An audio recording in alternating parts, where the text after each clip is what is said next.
Hi everyone and welcome to episode 1, the first ever episode for Snippit Sports Science Podcast. What we aim to do with this podcast is give you a weekly snippet of applied sports science information.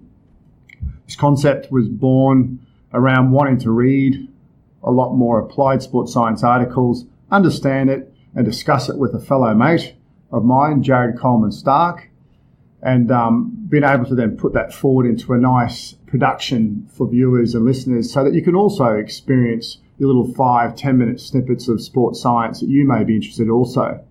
So a little bit of background about us. My name's Chris Cavillio. I'm a strength coach by profession, currently completing my PhD looking at the role of salivary hormones in testosterone and cortisol in rugby union players.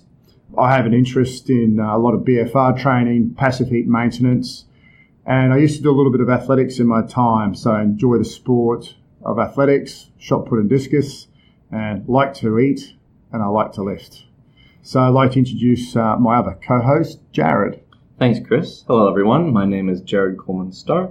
I'm also doing my PhD on salivary hormones, testosterone and cortisol, but on how those are affected by heated resistance training. So our idea is largely applying heat during resistance training to get more hormonal and performance effects. I'm also interested in exercise mimetic sort of stimuli other than heat, so things like hypoxia, blood flow restriction, other alternatives to gravity.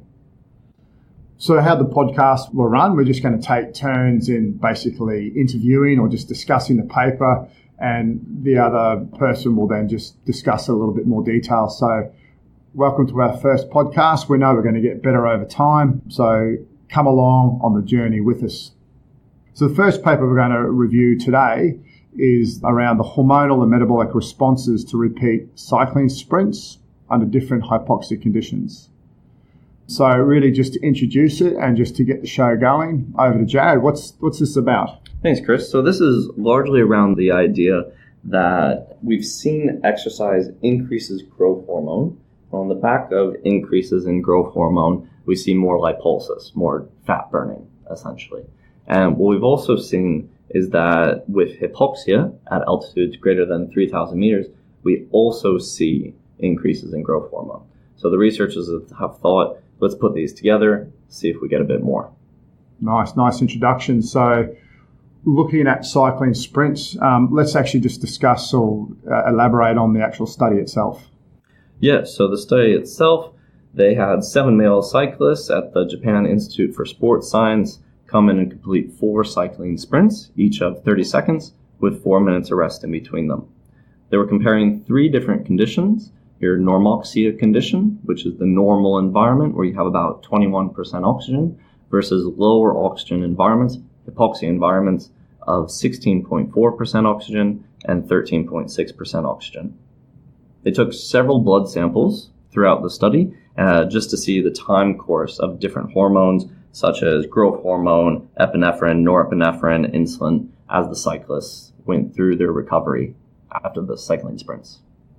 So quite an intense study. If everyone's done a Wingate before, they're all out effort, so quite hard. Did it actually elaborate on the training status of the subjects?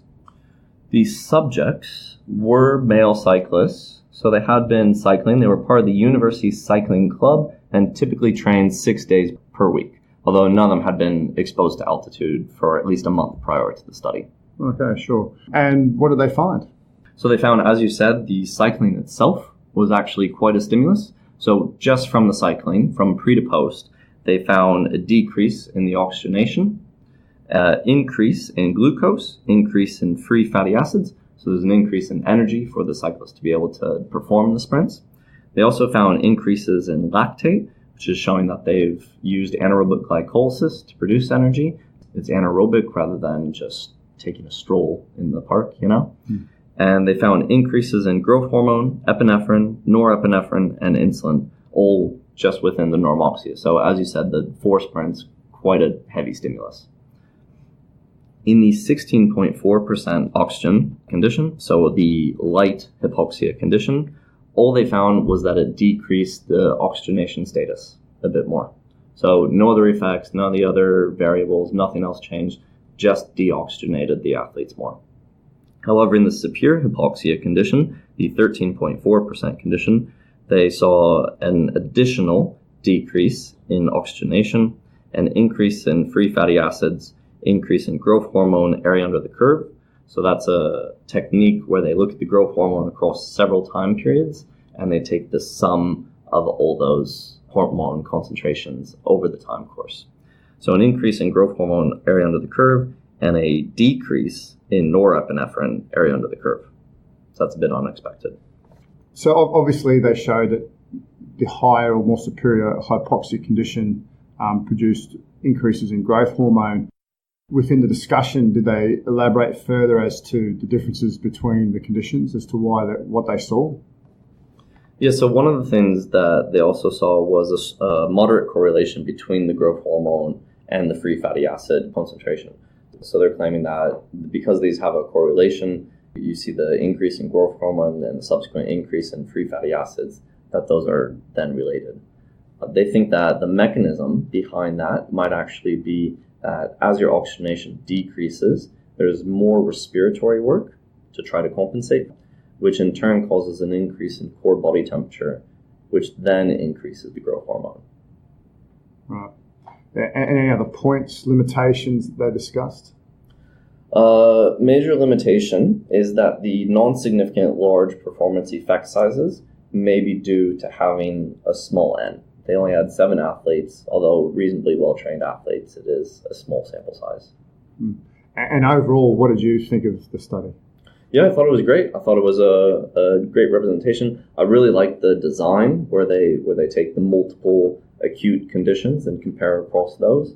I think it gives a lot more information than just if they'd taken the normal oxygen group versus the 16.4% oxygen group, people would be concluding, oh, this hypoxia stuff, it does nothing during the sprints. It just deoxygenates the athlete. You don't get any other effects. But because they've also applied that severe hypoxia condition, we see that there actually are effects. You just need to dig a bit deeper with hypoxia. So like a lot of studies that you need a slightly greater stimulus. Yes. To get the response. Yeah. And in closing, any other closing thoughts? I think it's a great way to boost your growth hormone, jump into the altitude chamber and have a bit of a sprint. A small comment on the Bane masks.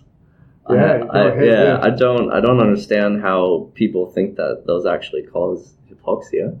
It's just resisted breathing. You actually need gas to change the oxygen content or difference in pressure, of course, if you're at actual altitude.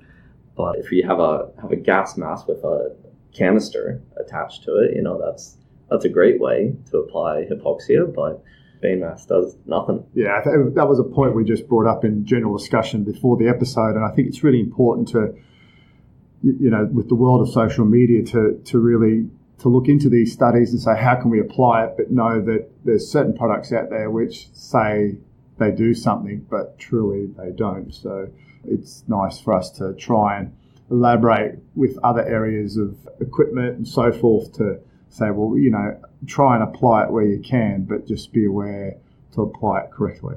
Yeah. Well, thanks, Jared, for your time today. And thank you, listeners, for listening in to our first podcast. Once again, as I said earlier, I really hope you join us along on our journey.